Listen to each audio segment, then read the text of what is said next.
હાલો મિત્રો, તો આપણે આવા લીમડા ને જાહેર પાવાનું ચાલુ કરી દીધું હે.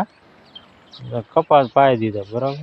વાયા દેખાય, જો આમ દેખાય કપાસ પાઈ દીધો હે.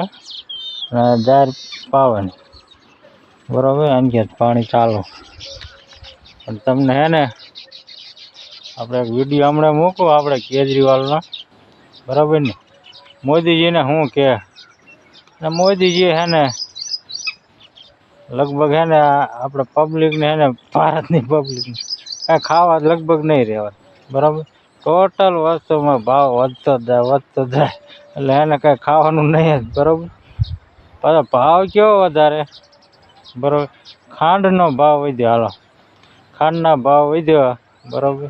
ખાંડના ભાવ વધવામાં શું ખેડૂતને ફાયદો થાય છે? હાલો, શું ખેડૂત શેરડીનો ભાવ વધશે? ના. શું શેરડીના ભાવમાં ખાલી ₹1નો ફેર છે અને ખાંડના ભાવમાં ₹20નો ફેર છે. કેટલો? બરાબર. શેરડીમાં ₹1 ચડશે ને ઓલામાં 19 બીજા ચડશે, એટલે 20 ગણવાના તમે, બરાબર. ખાંડના એટલા લૂંટશે કંપનીવાળા, બરાબર. જે ખાંડ બનાવે છે નહીં, બરાબર. અને એ બધા લૂંટે,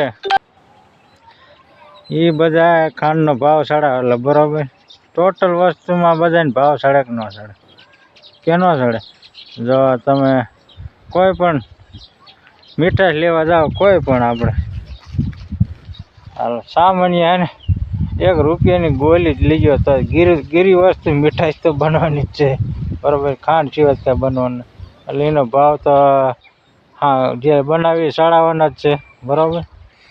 પછી મીઠાઈ તમે કોઈ પણ બનાવો, કે જલેબી છે, જાંબુ છે, લાડવા છે, કોઈ પણ. હવે હા કાંઈ પ્રસંગ આવે તો પ્રસંગ માણસને મીઠાઈથી નીકળતો એવા અમુક કેવડું પડશે, બરાબર.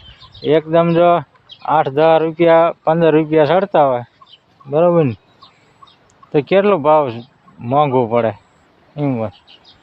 હાલો ના ખેડૂતને હમણાં જો ભાવ એ પ્રમાણે અહીંયા 5-10 રૂપિયા વધારે કર્યા તો ખેડૂત ભાવ એટલો વધવો છે ને, ખેડૂત નહીં વધે.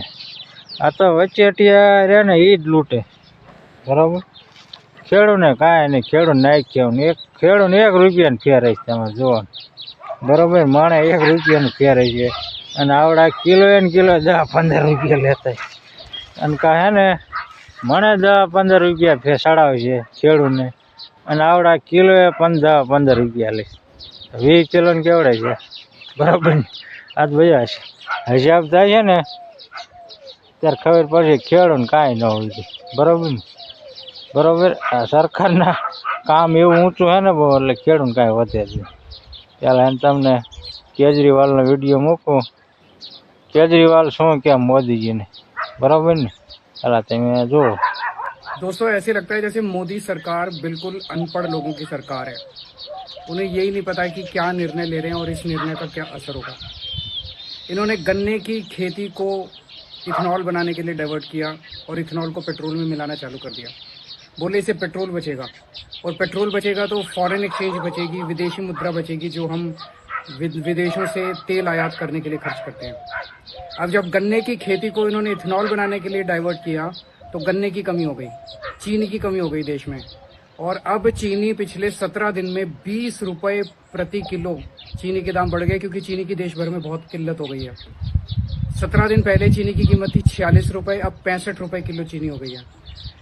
हमारा देश चीनी एक्सपोर्ट किया करता था, अब हमारा देश चीनी इंपोर्ट करने की प्लानिंग कर रहा है।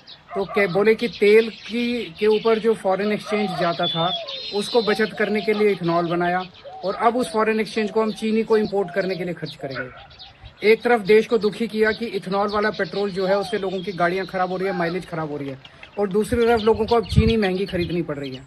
तो ये एक डिसीजन लेते हैं, इनको यही नहीं पता कि इस डिसीजन का क्या असर होने वाला है। जब इन्होंने शुगर केन को, गन्ने को इथेनॉल प्रोडक्शन के लिए डाइवर्ट किया तो इनको सोचना चाहिए था ना भाई, इतना गन्ना इथेनॉल के लिए जाएगा तो चीनी कहाँ से बनेगी, चीनी कहाँ से आएगी। तो समझ नहीं आता कि मोदी सरकार में सारे के सारे ऊपर से नीचे तक सारे अनपढ़ हैं क्या। इन्होंने अभी तक जितने डिसीजन लिए, इन्होंने नोटबंदी की, पूरे देश में कितने लोग मारे गए और नोटबंदी का कोई फायदा नहीं हुआ। जब कोरोना आया तो लोगों को ऑक्सीजन के सिलेंडर सप्लाई करने की बजाय बोले थाली बजाओ। ऐसे लगता है कि पूरी की पूरी अनपढ़ लोगों की सरकार है, पर कसूर तो अपना है ना। हमने इन अनपढ़ लोगों को वोट दे के वहां बिठा दिया, जिनको कोई अकल नहीं है, किसी किस्म का कुछ नहीं चलाना आता इनको सरकार, और दुखी हम लोग हो रहे हैं। જોયું ને કેજરીવાલ શું કે બરાબર. હવે આમાં હે ને જે આપણે તો ગુજરાતીમાં કહે કે આંધ્રા ભગત છે ને, આંધ્રા ભગત એને બીજું કાંઈ દેખાતું જ નથી મોદીજી સિવાય. બરાબર. એ હવે છે ને મોદીજીને ભગવાન માનવા મળ્યા. બોલો, આ પબ્લિકને ભૂખ ભેગી કરી દીધી, ખાવા હે ને સરખો લોટ નહીં રહેવા દે તો ભગવાન માનવું. પહેલાં ભગવાન છે ને તે આમ કંઈક એને તો ખબર છે કે ભાઈ આપણે પબ્લિકને છે કે નથી, કે પબ્લિકનું માની લે આપણે રામ ભગવાન થયા. બરાબર. પબ્લિકે જે તે કીધું સીતાજીને વનમાં મૂક્યા ને. બરાબર. અને આવડા પબ્લિકને વનમાં મૂક્યા હોય એવા. બરાબર. આ રામ ભગવાન થોડાક ઊંધા છે લાવ ને. બરાબર ને. ભક્તો એવા તૈયાર થાય ગમે થતા હોય રામ ભગત થઈ જાય. બોલા રામ ભર્યું પૂજા એમ જ રામ ગોળ્યા આમ કરશું ને તેમ કરશું. આવા છે. બોલો, હવે તમે કહો ખાંડનો ભાવ ચડાવી દીધો. પહેલાં પેટ્રોલ અને ડીઝલમાં લાઈનમાં ચડાવ્યા બધા, એનો ભાવ ધરીને ચડાવ્યો.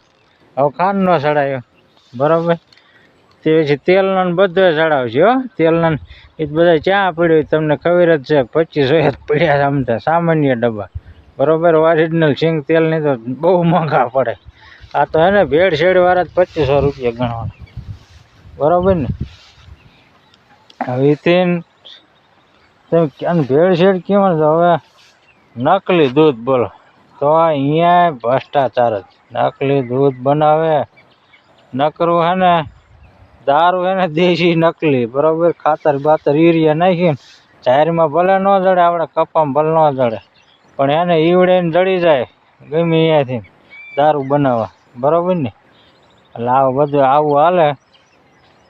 હવે તો આપણે હે ને સમજશે નહીં. આપણે હે ને આંધ્રા ભગત જેવા ને જેવા જ છે. ખોટી વાત છે. એ આપણે ગમે એમ થતું હોય એ જીતી જાય ઈવડે. એટલે આંધ્રા ભગત આપણે ભેગા જ ગણે ને. નકર તો એ ન જીતી શકે. મોદીજીને જીતી શકે. હવે ધરે રહે કે નહીં.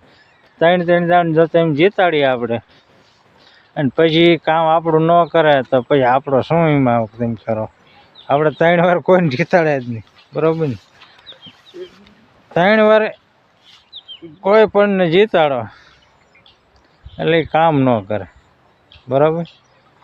હવે તમે સામાન્ય એક સરપંચ જ હોય ને તો એને એમ થાય કે હમણાં જ ઓલો રોડ બનાવ્યો હતો ને, ભલે ઓલા ચૂંટણી બનાવી હોય 5 વર્ષ પહેલાં, પણ એનો એ સરપંચ હોય ને એટલે એને એમ થાય એ હમણાં જ રોડ બનાવે. ઘડીએ થોડા બનાવે. એનો એ સરપંચ હોય એટલે ત્યાં મોદીજીને હિંમત થાય કે હમણાં જ હે ને આ બધાને હે ને ખાંડ બાંડમાં ભાવ નથી ચડાયા એટલે હમણાં જ ફરીને ચડાવવા દે ને થોડાક, હમણાં નથી ચડાયા. બરાબર. એટલે એક હાટું હોય. એટલે ડીઝલને પેટ્રોલને હે ને હમણાં નથી ચડાય એટલે કે થોડાક હજી ચડાવવા દે ને. બધાને ચડશે. બરાબર. પણ હે ને ખેડૂતનો વસ્તુનો ભાવ નહીં ચડે. તમારે યાદ રાખવાનું. તમને એમ થાય કે આ ખાંડનો ભાવ ચડ્યો ને ખેડૂત શેવડીનો ભાવ ચડ્યો તો જય સીતારામ જ માનવાનું. બરાબર. ખેડૂતને ભાવ સરાય નહીં ચડે. ખેડૂતને હે ને એટલે ભાવ નહીં ચડે. બરાબર. અને ઓલાનો નહીં ચડે. આપણે કપાસ છે. બરાબર. તેલનો ભાવ ચડીએ ને તો કપાસનો ભાવ નહીં ચડે. એ ચડે કે એ ડબ્બા ઈવડાઈને. બરાબર. એ જ કે અમે જો આમ તેલ મિલમાં આમ બનાવ્યું, અમારે તેલમાં આમ મોંઘવારી પડે ને એ લાઇટ મોંઘી થઈ જાય. બરાબર ને. એટલે આવું બધું હાલે ને. ખેડૂત હે ને આખી ગુજરાતમાં હેરાન છે જ, પણ હવે હે ને આખા દેશમાં ખેડૂત હેરાન, આમ પબ્લિક હેરાન, અને કાંઈક ભક્તો એક હેરાન નથી. હું ખાવા જડે છે ને એટલે મોજે મોજ કરે છે અને મોદીજીને ભગવાન માન્યા જાય. સાચું ને મિત્રો. પણ આપણે ભગવાન માનવાનું જરાય છે નહીં. આપણે ખેડૂને હે ને હાંધાથી માટી દિશા કરી છે.